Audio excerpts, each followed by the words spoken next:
Hello, আসসালামু আলাইকুম friends, কেমন আছেন সবাই? আশা করছি অনেক অনেক ভালো আছেন। তো ফ্রেন্ডস, আজকে আপনাদের মাঝে আবারও একটি নতুন ফটো এডিটিং ভিডিও টিউটোরিয়াল নিয়ে হাজির হয়ে গেলাম। তো ফ্রেন্ডস, আজকে আমি আপনাদেরকে দেখাতে চলেছি আপনারা কীভাবে এই ধরনের ফটো আপনাদের পিক্সআর্ট অ্যাপ্লিকেশনটি দিয়ে তৈরি করতে পারবেন খুব সহজেই। তো ফ্রেন্ডস, কীভাবে করবেন জানতে হলে সম্পূর্ণ ভিডিওটি না টেনে দেখতে থাকুন। আর যারা যারা আমার চ্যানেলে নতুন আছেন প্লিজ চ্যানেলটিকে সাবস্ক্রাইব করে পাশে থাকা বেল আইকনটি বাজিয়ে দেবেন, যাতে পরবর্তী কোনো নতুন নতুন ভিডিও মিস না করেন। সো কথা না বাড়িয়ে আমরা সরাসরি চলে যাব আমাদের পিক্সআর্ট অ্যাপ্লিকেশনটির ভিতরে। সো যাওয়ার আগে একটা কথা বলে রাখি, যাদের ফোনে এই পিক্সআর্ট অ্যাপ্লিকেশনটি নেই তারা জাস্ট প্লে স্টোরে গিয়ে পিক্সআর্ট লিখে সার্চ দিলেই এই অ্যাপ্লিকেশনটি পেয়ে যাবেন। সো ইনস্টল করার পর ওপেন করবেন। তো ফ্রেন্ডস, একটু ওয়েট করেন।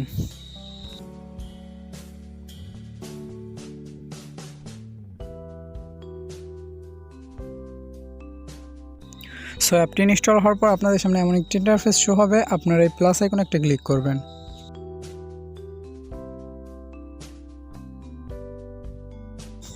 তারপর আপনাদের সামনে এমন একটি ইন্টারফেস শো হবে। আপনারা অল ফটোস এখানে ক্লিক করবেন। এখানে ক্লিক করার পর আপনাদের ফোনের গ্যালারিটা এখানে ওপেন হয়ে যাবে। সো ওপেন হওয়ার পর আপনারা এখান থেকে আপনাদের ফটোর ব্যাকগ্রাউন্ডে যে ফটোটি রাখতে চাচ্ছেন সেই ফটোটি জাস্ট এখানে অ্যাড করে দেবেন। সো আমি সেই ফটোটি এখানে অ্যাড করে দিচ্ছি, আপনারা দেখতে থাকেন।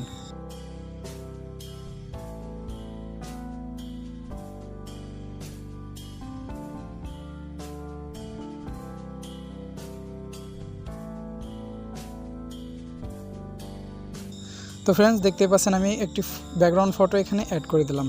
সো আমাদেরকে এখন এই ব্যাকগ্রাউন্ড ফটোটি ক্রপ করতে হবে। ক্রপ করার জন্য এখানে একটা ক্লিক করব, তারপরে ক্রপ একটা ক্লিক করব, তারপর এখান থেকে আমাদের যতটুকু প্রয়োজন ততটুকু ক্রপ করে তারপরে টিক মার্কে একটা ক্লিক করে দেব।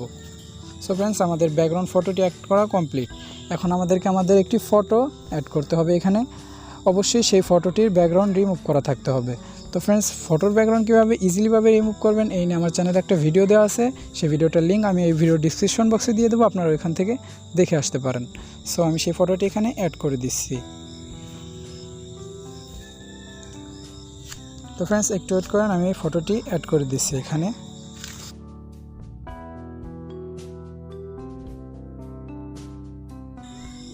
তো ফ্রেন্ডস, দেখতে পাচ্ছেন আমি এখানে কিন্তু আমার ফটোটা অ্যাড করে দিছি।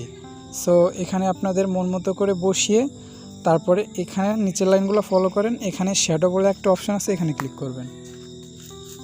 এখান থেকে শ্যাডোটা আপনারা কাস্টমাইজ করে নেবেন, আপনাদের মনের মতো করে কাস্টমাইজ করে নেবেন। সো কাস্টমাইজ করা হয়ে গেলে আপনারা এই টিক মার্কে একটা ক্লিক করে দেবেন। সো ফ্রেন্ডস, দেখতে পাচ্ছেন আমাদের শ্যাডোটা কিন্তু এখন কমপ্লিট। সো এখন আমরা এখানে একটা ফটো অ্যাড করতে হবে আমাদের। সো ফটোটা অ্যাড করার জন্য এই অ্যাড ফটো এখানে ক্লিক করব, তারপরে এখান থেকে আমাদের একটা ফটো আনতে হবে। সো ফ্রেন্ডস, আমি একটা ফটো আনতেছি, আপনারা দেখতে থাকেন।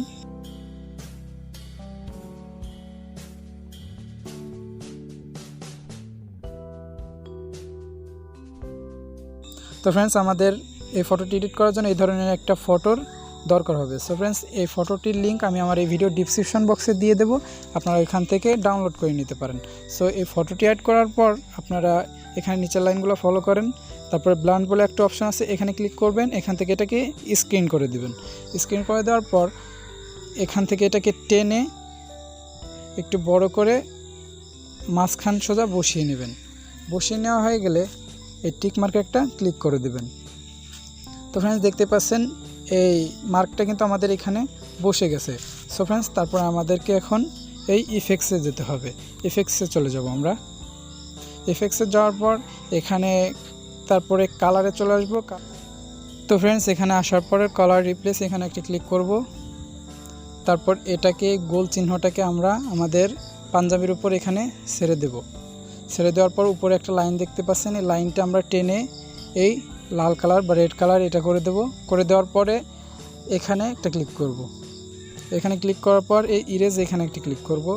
তারপর এটাকে আমাদের মতো করে ব্রাশটিকে কাস্টমাইজ করে বড় ছোট করে তারপর এখান থেকে এই কালারটিকে আমরা মুছে দেব। সো দেখেন আমি কিভাবে মুছতেছি।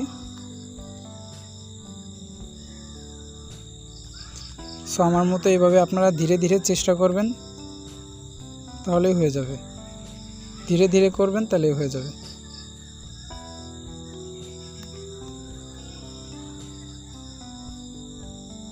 সো ফ্রেন্ডস, এভাবে আপনারা ব্রাশ করতে থাকবেন।